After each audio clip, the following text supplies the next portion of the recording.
औज़ुबिल्लाहि मिनश्शैतानिर्रजीम बिस्मिल्लाहिर्रहमानिर्रहीम। Dear students, ladies and gents, अस्सलाम वालेकुम। डॉक्टर राना यूसुफ की तरफ से आप सबको खुश आमदीद। उम्मीद है कि आप सब खैर व खैरियत से होंगे। अल्लाह ताला मुझे और आपको अपनी हिफ्ज़ व ईमान में रखे। इस दुआ के साथ कि अल्लाह ताला हमारे इल्म में इजाफ़ा करे और हमें सही मानों में एक सच्चा इंसान और मुसलमान बनने की तौफ़ीक अता फ़रमाए। आए जी, आज का मेरा जो ये लेक्चर है, ये अल्लामा इकबाल ओपन यूनिवर्सिटी बीएड के स्टूडेंट्स के लिए 808607 कोड है, टीचिंग प्रैक्टिस, और इसका आज लेक्चर नंबर 1 है। इसके ऊपर हम बात करेंगे और ये इसका मकसद क्या होता है और क्यों इसको हम करवाते हैं। तो पहली बात तो ये कि ये इसका ताल्लुक़ जो है वो ऐसे अफराद से है जिनको अल्लाह ताला ने मुमताज़ किया है। कुरान मजीद में भी अल्लाह ने फरमाया कि क्या जानने वाले और ना जानने वाले बराबर हो सकते हैं। तो मतलब ये है कि जो इल्म वाले हैं वो हमेशा दूसरों से आला होते हैं, उनका मुकाम अरफा है।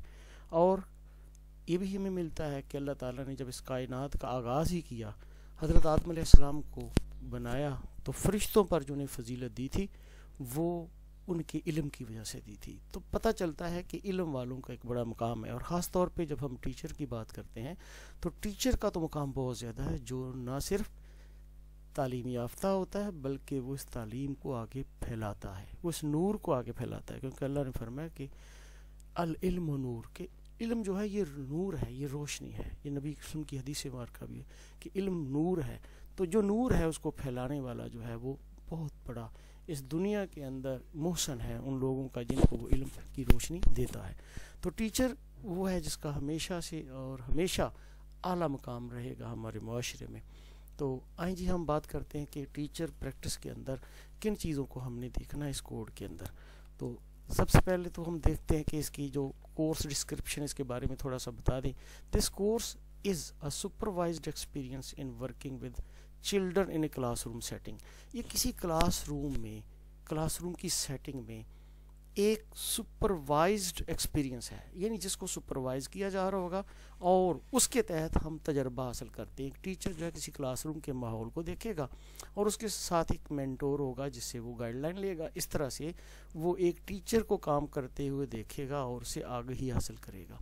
Observation and evaluation of class room experience, इसके साथ साथ उसका काम ये होगा कि क्लासरूम के जो तजर्बात वो हासिल करेगा वहाँ से उसको ऑब्ज़र्व करे, मुशाहदा करे। और मुशाहदा वो होता है जो हवासे खमसा से हो, आँखों से हो, कान का इस्तेमाल करे, वहाँ पे अपनी हर तरह की ये समझ लें कि जो हमारे 5 हवास हैं उनके तहत ही जब हम किसी चीज़ को हासिल देखते हैं तो वो हमारी ऑब्जर्वेशन होती है। तो इसकी कुरान मजीद में भी अल्लाह ताला ने बड़ी वजाहत की है कि सुम्मुन बुकमुन उम्युन, यानी जो लोग इनसे काम नहीं लेते वही असल में इनके बगैर हैं। तो यूँ समझ लें कि इस दुनिया के अंदर हमें इनसे काम लेना पड़ता है अगर किसी चीज़ का सही मुशाहदा करना हो।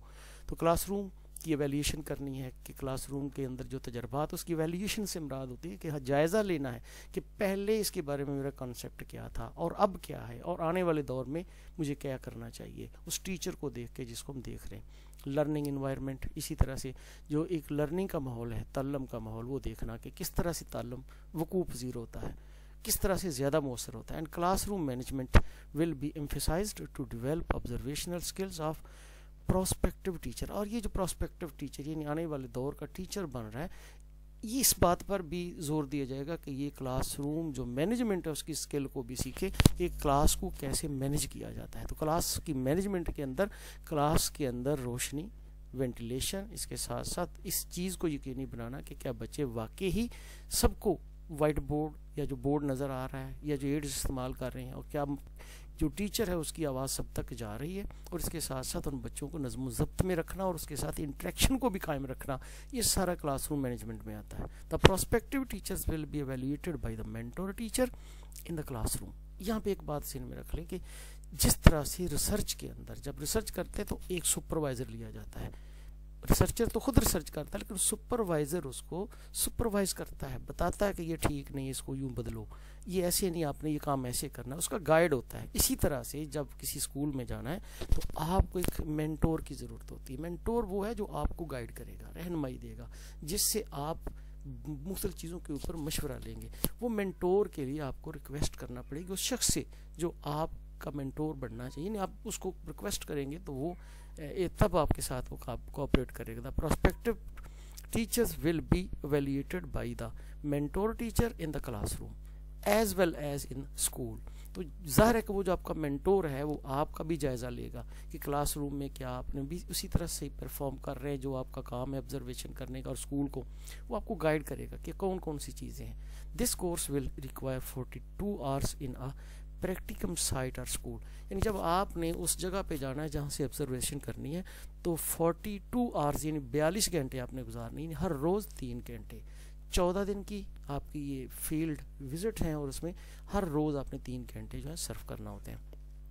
Any public or registered private school of any level, for example primary, elementary और secondary school can be visited by the students. अब जब आपने विजिट करना है, जिस स्कूल को आपने मुंतखब करना है, वो प्राइमरी भी हो सकता है, एलिमेंट्री भी हो सकता है, सेकेंडरी यानी हाई स्कूल भी हो सकता है, और ये प्राइवेट हो या पब्लिक हो, यानी पब्लिक से मुराद गवर्नमेंट का और प्राइवेट से मुराद जो होता है निजी, कोई भी हो सकता है लेकर रजिस्टर्ड हो।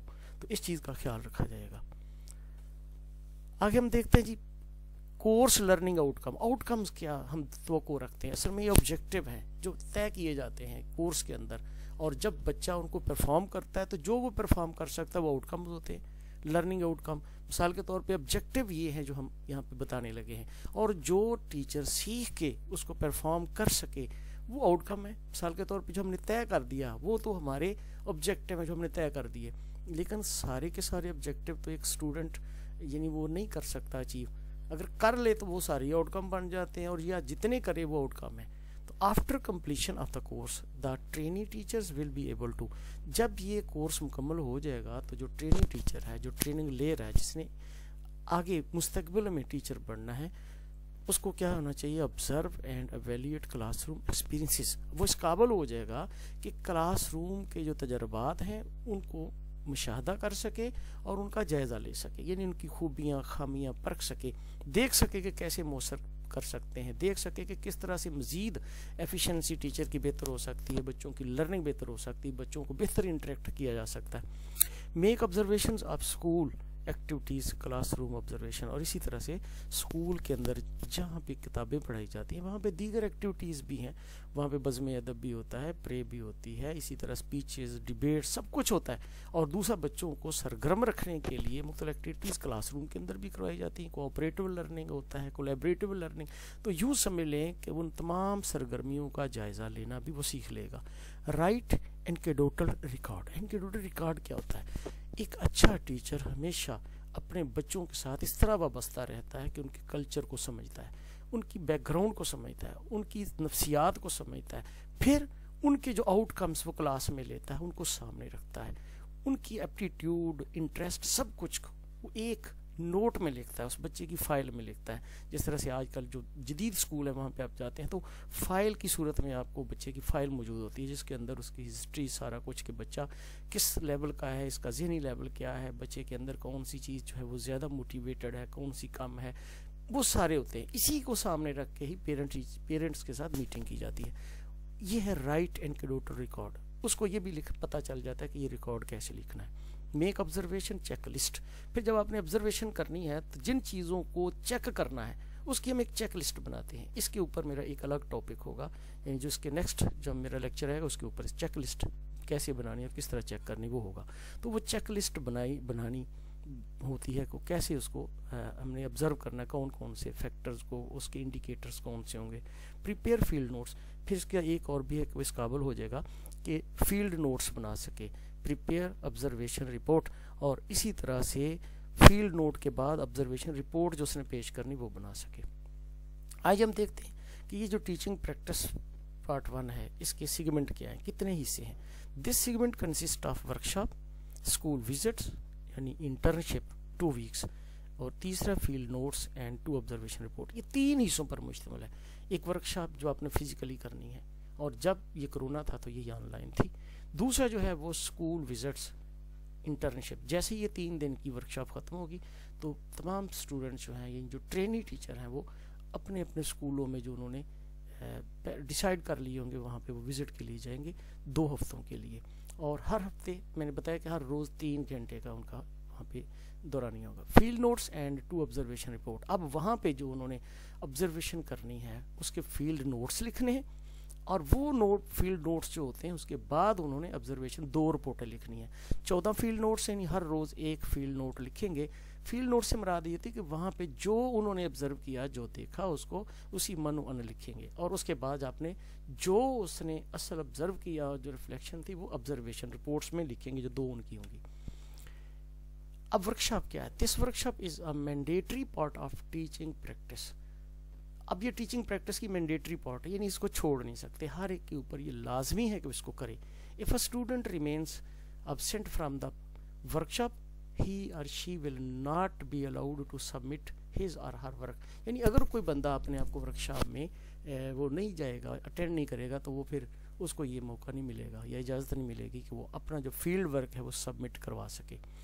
Workshop will be conducted before field observation in the school classroom. अब वर्कशॉप जो होती है ये पहले ही इन क्लासरूम जब विजिट के लिए आप जाते हैं, फील्ड ऑब्जर्वेशन के लिए जाते हैं, तो उससे पहले मुनक़द होती है। The workshop includes components like. अब वर्कशॉप के अंदर कौन कौन सी चीज़ें शामिल हैं उनकी हम बात करते हैं। पर्पज़ ऑफ स्कूल विजिट, एक तो यहाँ पे ये बताया जाता है कि स्कूल विजिट का मकसद क्या है, क्या मकसद है इसके। उसके बाद एथिक्स ऑफ एक्टिविटी और इंटर्नशिप, ये भी है कि वो जो वहाँ पे जब आपने जाना है तो इंटर्नशिप, उसकी जो कुछ अखलाकी हदूद हैं, सरगर्मियाँ, वो कौन सी हैं, क्या क्या चीज़ें आप देख सकते हैं, क्या किस अंदाज में वहाँ पे हेड टीचर से इजाज़त लेनी है, उनको से पहले मुल्क की आपने अपनी परमिशन लेनी है।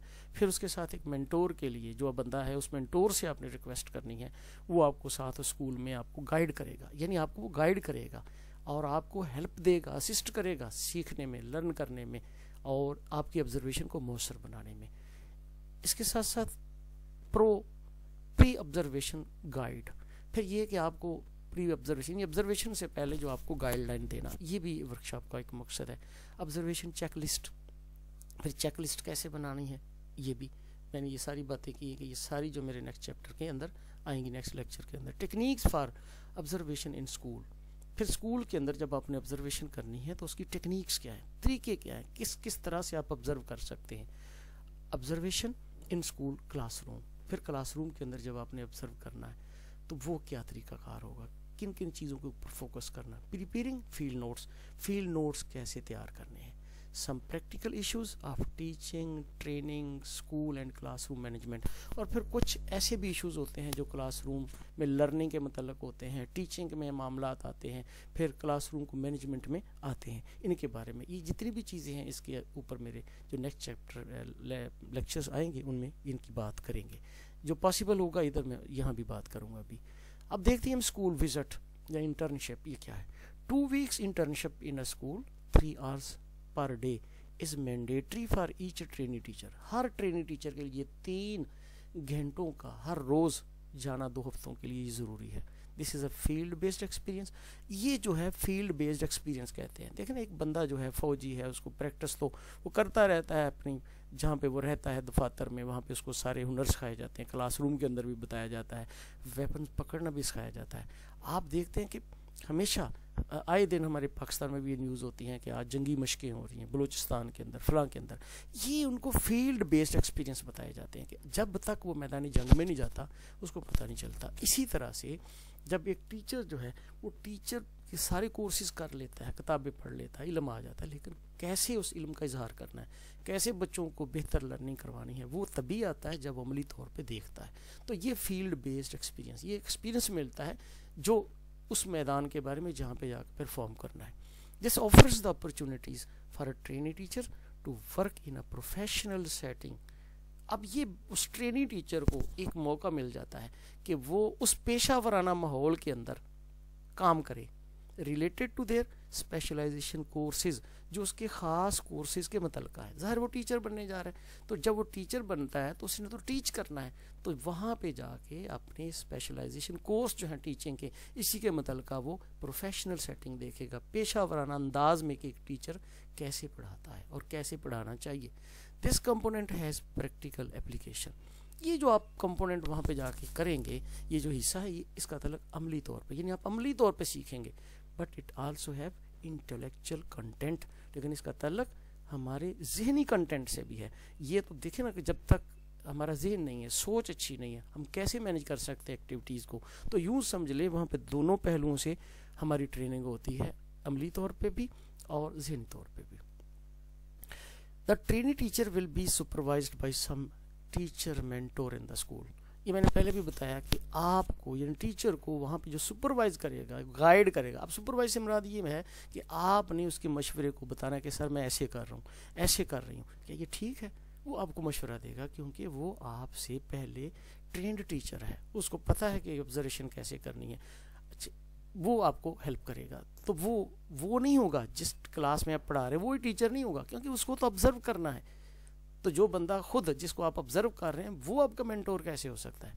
It will be the responsibility of the trainee teacher taking consent from a teacher to serve as his or her mentor. इसके लिए क्या होगा कि वो जो ट्रेनी टीचर है वो किसी टीचर से रिक्वेस्ट करेगा, उससे इजाज़त लेगा, मंजूरी लेगा कि वो उसको एज ए मेंटोर उसकी हेल्प करे, उसको सर्व दे। तो यूँ समझ लें कि जिस तरह से मैंने पहले भी बता दिया कि रिसर्च जब करते हैं बड़े लेवल के ऊपर तो वहाँ सुपरवाइज़र होता है, यहाँ पे आपने मेंटोर लेना है। तो यहाँ पे उसका नाम मेंटोर रखा गया है। वो रिसर्च तो वो ये नहीं है उस तरह की, लेकिन ये इसके अंदर भी आपने कुछ ना कुछ चीज़ें देखनी है, ऑब्जर्वेशन तो करनी है। तो ऑब्जर्वेशन रिसर्च का एक हिस्सा होता है। आज हम देखते हैं field notes and 2 observation report. Field notes और 2 ऑब्जर्वेशन रिपोर्ट्स जो आपने बनानी है। The trainee teacher will observe the lessons taught by a teacher in the classroom for observing teacher-student interaction। जब आप क्लासरूम के अंदर जाएंगे तो जो ट्रेनी टीचर यानी जो आप हैं वहाँ पे जो टीचर लेसन दे रहा है आप उसको ऑब्जर्व करेंगे, उसके और बच्चों के दरमियान जो इंटरेक्शन उसको देखेंगे। इंटरेक्शन से क्या मुराद होती है?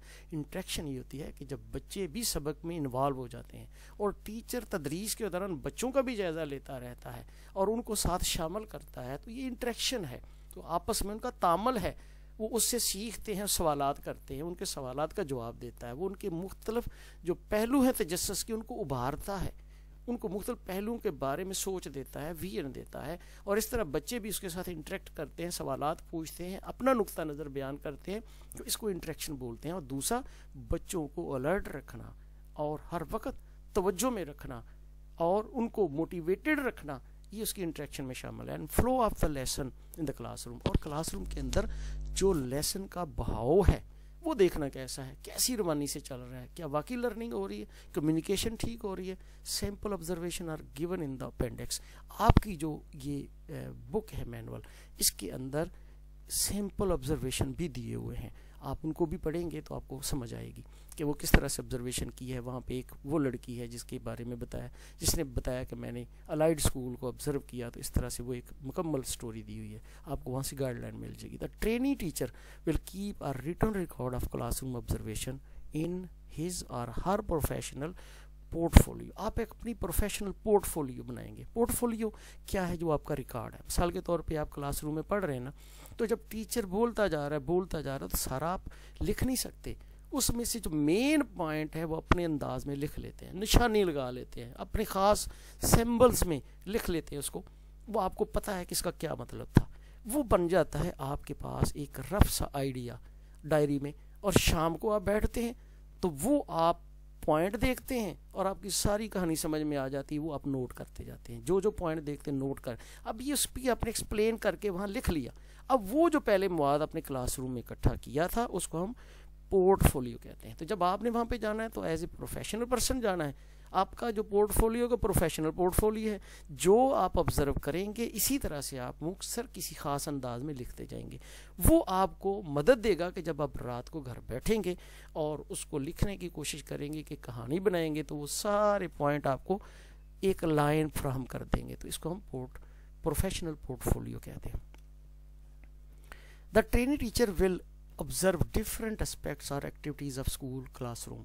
अब जो डिफरेंट एस्पेक्ट हैं स्कूल के वो ट्रेनी टीचर देखेगा। अब देखिए 14 दिन आपने गुजारने, 14 दिन का ये तो नहीं मतलब कि आपने हर रोज़ एक टीचर को चेक करना है। मुमकिन है प्राइमरी स्कूल हो तो वहाँ तो 4 टीचर हो, 3 टीचर हो, काम ख़त्म हो गया। देखिए जिस स्कूल में, पहले तो आप ज़रा देखिए कि स्कूल आप वो लें जो आपके करीब तरीन है, वो ले जहाँ पे आपको फैसिलिटेट किया जाए, जहाँ आपके थोड़े से मरासम हैं।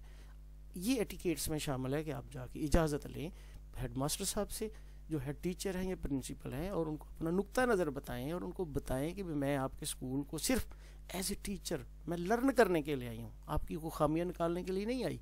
तो इस तरह से वहाँ पे जाके आप उनसे परमिशन लेंगे और फिर आप डिफरेंट एस्पेक्ट्स देखेंगे, लाइब्रेरी को, उनकी क्लासरूम्स को, इसी तरह से वॉशरूम को, उनके जो दीगर इंफ्रास्ट्रक्चर के डिफरेंट हिस्से हैं, मैं कंप्यूटर लैब है वहाँ पे जाएं, लाइब्रेरी में जाएं, फिर इस तरह से जो स्टाफ रूम है वहाँ पे जायज़ा ले किस तरह से वहाँ पे लोग यानी आपस में इंटरेक्ट करते हैं टीचर, उनकी प्रोफेशनैलिटी को देखना है कि वो टीचर्स की प्रोफेशनैलिटी क्या है, उनका जो कल्चर है वो क्या है, इसके साथ साथ जो उनका रिकॉर्ड है वो कैसे मेंटेन करते हैं। तो यूँ समझ के हर हिस्सों को देखना है।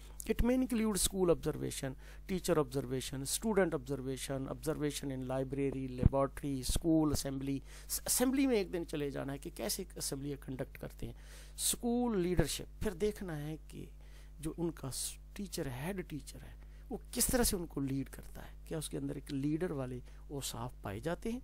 प्रोफेशनल क्लाइमेट, पेशा वाराना आबो हवा, इससे मुराद ये कि पेशा वारियत नज़र आती किसी अदारे के अंदर जाए, वहाँ पे लोगों का कल्चर होता है जिससे पता चलता है कि ये लोग बड़े मेहनती हैं, बड़े काबिल हैं, अपने काम से काम रखते हैं, इनकी गुफ्तगू जो है वो भी आलमाना है। तो वो क्लाइमेट को देखना है। इंस्ट्रक्शनल प्रैक्टिस, फिर इसी तरह से वहाँ पे जो तदरीस का एक ख़ास अंदाज है तालीम देने का, वो क्या तरीक़ाकार है।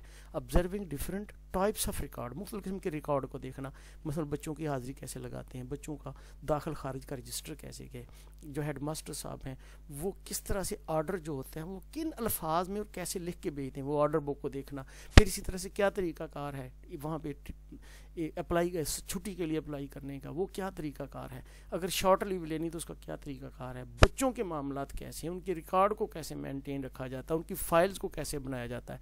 इसके साथ साथ ऑब्जर्वेशन ऑफ फिजिकल रिसोर्सेज, वहाँ पे जो फिजिकल रिसोर्सेज हैं, फिजिकल रिसोर्सेज में रूम कैसे हैं, फिर ये वहाँ के पंखे मौजूद हैं, कंप्यूटर की फैसिलिटी वहाँ पे है, करिकुलम जो है वो किस तरह से है, और करिकुलम के साथ जो मुख्तलिफ एड्स हैं, यानी वाइट बोर्ड है, ब्लैक बोर्ड हैं और दीगर इस तरह मल्टीमीडिया वगैरह है, वो किस तरह इस्तेमाल करते हैं। क्लासरूम इन्वायरमेंट, क्लासरूम के इन्वायरमेंट देखना कि क्या वाकई वो क्लासरूम लगता है।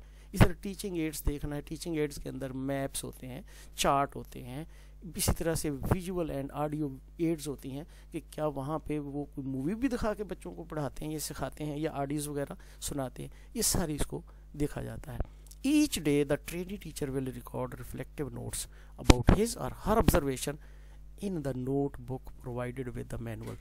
अब हर रोज़ की जो कार्रवाई होगी, जो वो उसने विजिट की होती है उसको वो रिकॉर्ड करेगा, अपने रिफ्लेक्टिव नोट्स लिखेगा, जो उसने वहाँ पे देखा है वो उसको वहाँ पे लिखेगा, रिफ्लेक्शन लिखेगा। रिफ्लेक्शन क्या होती है, एक होता है कि हम मुशाहदा जब करते हैं तो हमें वहाँ पे उनकी बॉडी लैंग्वेज नज़र आती है, उनका तरीक़ाकार नज़र आता है, उनके एटीट्यूड्स नज़र आते हैं, बिहेवियर नज़र आते हैं, हम वो सारे की सारे हमारे जहन में एक कंसेप्ट बन रहा होता है, स्टोरी बन रही होती है कि ये नेगेटिव जा रहा है, पॉजिटिव जा रहा है, क्या इसका असर है, वो रिफ्लेक्टिव नोट्स आपने लिखना होता है अपने मैनुअल में। लेकिन उसके लिए भी ये कि पहले रफ़ लिखें, रफ़ लिख के भी अपने मेंटोर को भी दिखा लें और मशवरा कर लें, दोस्तों से मशवरा कर लें, आपके जो ट्यूटर हैं उनसे मशवरा कर लें। Reflection involves paying attention and thinking about an action और इवेंट। अब जो आपकी रिफ्लेक्शन है उसका दारोमदार ये है कि आप अपनी पूरी तवज्जो दें उस वाक़या के ऊपर जो आपने देखा, and thinking about an action और इवेंट, और उसके बारे में सही सोच विचार करें कि वो उसका मकसद क्या था, क्या मतलब था, क्या आप उसका नतीजा निकालेंगे, इस सब को देखा जाएगा। Reflective journal is a written record of daily reflection written by the trainee teachers. देखिए जब हम रिसर्च करते हैं ना PhD MPhil मास्टर लेवल पे, तो वो उसका थीसिस होता है, वो बुक्स ही बन जाती है। इसको हम रिफ्लेक्टिव जर्नल कहते हैं, जो आपने 14 रिपोर्ट्स के ऊपर लिखना है और फिर 2 ऑब्जर्वेशन रिपोर्ट, तो एक किताबचा बन जाएगा।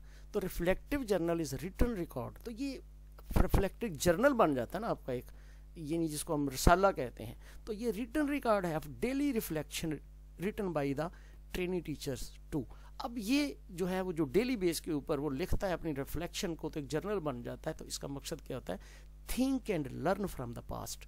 एक तो वो टीचर देखे कि ये कोर्स करने से पहले मैं क्या थी या क्या था, मेरी क्या पोजीशन थी, उस वक्त मुझे इन चीज़ों का पता था या नहीं पता था, मैं किस स्टेटस पे था, तभी मैं अपने आप को बड़ी अच्छी टीचर या टीचर समझता था। अब क्या सूरत हाल है, क्या मुझे कुछ फ़ायदा हुआ? Assessing what I am now, और ये जायज़ा लेना कि अब मैं क्या हूँ, क्या मेरे अंदर को बेहतरी आई है। फिर उसके साथ क्या, improving present and future on the basis of lesson learn from reflection. अब जो आपने रिफ्लेक्शन की, रिफ्लेक्शन से बाद वो जो थीम निकाला है, जो अक्स निकाला है, वहाँ से क्रक्स निकाला है, उसकी रोशनी में देखें कि मेरे माजी में और हाल में क्या फ़र्क है, और आने वाले दौर में मैं मज़ीद बेहतर क्या कर सकता हूँ या कर सकती हूँ। देखिए, जब भी वहाँ पे हम बंदा लोगों से सीखता है ना, तो बाज़ दफ़ा तकलीद से सीखता है, बाज़ दफ़ा कंपैरिजन से सीखता है, मुआवजे से सीखता है। तकलीद तो ये होती है कि जो अच्छे काम नज़र आते हैं हम उसको फॉलो करते हैं, और कंपैरिजन होता है मुआवजा करते हैं। अगर वो चीज़ अच्छी है तो कबूल करते हैं, अगर अच्छी नहीं तो छोड़ देते हैं। तो मुख्तलिफ चीज़ों से हम सीखते हैं। अगर वो बंदा परफॉर्म कर रहा है तो हम समझते हैं कि ये ठीक नहीं है, तो इसका मतलब मुझे ये नहीं करना चाहिए। अगर वो ऐसा कर रहा है जो बहुत बेहतर है और बच्चों की इंटरेक्शन बेहतर है, तो इसका मतलब मुझे इसको अडॉप्ट करना चाहिए। यानी टीचर जब हम देखेंगे तो सारा कुछ पॉजिटिव नहीं होगा, ऐसी चीज़ें भी होगी जो ठीक नहीं होगी, तो इसका मतलब मुझे इसको नहीं लेना। डेली रिफ्लेक्शन में इंक्लूड वन और all of the following activities in the school classroom. जब स्कूल या क्लासरूम की आप डेली रिफ्लेक्शन लिखेंगे तो उसके अंदर क्या क्या चीज़ें होंगी। Observation bye the trainee teacher, एक तो जो ट्रेनी टीचर ने ऑब्जर्वेशन की है वो आप किस डेली रिफ्लेक्शन में होंगे जो आपने लिखनी है। जो भी ऑब्जर्व किया, जिसका मुशाहदा किया, जो किया, activities which were run by the trainee teacher. अब आपने भी तो कुछ सरगर्मियाँ बनाई ना कि आज मैंने फ़लाँ को देखना, फ़लाँ चीज़ को देखना है, उन्हीं के सामने ज़हन में रखते हुए आपने रिफ्लेक्शन लिखनी उन एक्टिविटीज़ के। Achievement of the trainee teacher in the school, अब आपने जो उस स्कूल में अचीव किया, क्या हासिल किया, वो लिखना होता है इसके अंदर। Areas in which trainee teacher needs to do learn more, और अब आपने इसका भी इजहार करना होता है कि मुझे भी मज़ीद क्या करना है, ये सब कुछ सीख के मुझे क्या करना है, नेक्स्ट मुझे किस चीज़ की ज़रूरत है। Area in which trainee teacher needs help from supervisor cooperating teacher, और फिर उन एरियाज़ को सामने रखना है, फील्ड को, जिसमें आपको अपने मेंटोर की, सुपरवाइज़र की या कोऑपरेटिव टीचर की ज़रूरत है। Major goal, target of the trainee teacher in future during teaching practice. फिर इसके साथ साथ ये है कि अब जो आने वाले जो टीचिंग का प्रैक्टिकम है, जब आपने अभी प्रैक्टिस करनी है, उसके अंदर आपके मज़ीद टारगेट क्या है, आप क्या अचीव, जब देखें ना आज जो आप अचीव करेंगे, अब मज़ीद आपके जहन में और भी चीज़ें आएंगी कि अभी मुझे ये सीखना है, मुझे ये सीखना है, मैंने ये करना है, उन सब चीज़ों को आपने देखना है। तो यूँ समझिए कि ये जो मैंने चीज़ें बताई हैं कि एक तो ट्रेनी टीचर ने जो ऑब्ज़र्व किया वो आपकी रिफ्लेक्शन में शामिल होगा। दूसरा ये कि जो उसने खुद एक्टिविटीज़ जो है वो बनाई है कि मैंने ये करना, वो उसकी रिफ्लेक्शन में शामिल होती है। फिर इसके साथ साथ जो ट्रेनी टीचर जो होता है उसकी जो अचीवमेंट हुई, जो उसने लर्न किया वहाँ से, वो उसको यानी वो उसकी रिफ्लेक्शन में आता है कि यानी जो हमारा थीमेटिक पॉइंट ऑफ व्यू तो उसके अंदर आता है। फिर वो एरिया जिसके अंदर अभी मज़ीद बहुत कुछ सीखना है, और उसके साथ साथ उसको जहाँ पे मज़ीद अपने मेंटर की ज़रूरत है उसको भी देखना है, और फिर मज़ीद जो उसकी गोल्स हैं कि अभी मैंने ये सीखना है, वो सारा कुछ उसके अंदर शामिल होता है। तो ये था आज का पहला हिस्सा जो मैंने आज तैयार किया है 8607 के ऊपर। इंशाल्लाह इसका दूसरा लेक्चर जो है वो आज इंशाल्लाह दोबारा मैं अपलोड कर दूंगा यूट्यूब के ऊपर।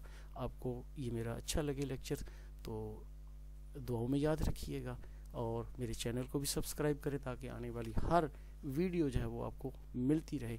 इस दुआ के साथ कि अल्लाह ताला मुझे और आपको अपनी हिफ्ज़ो ईमान में रखे और हमारे इल्म व अमल में बेहतरी करे और इजाफ़ा करे। अल्लाह हाफ़िज़।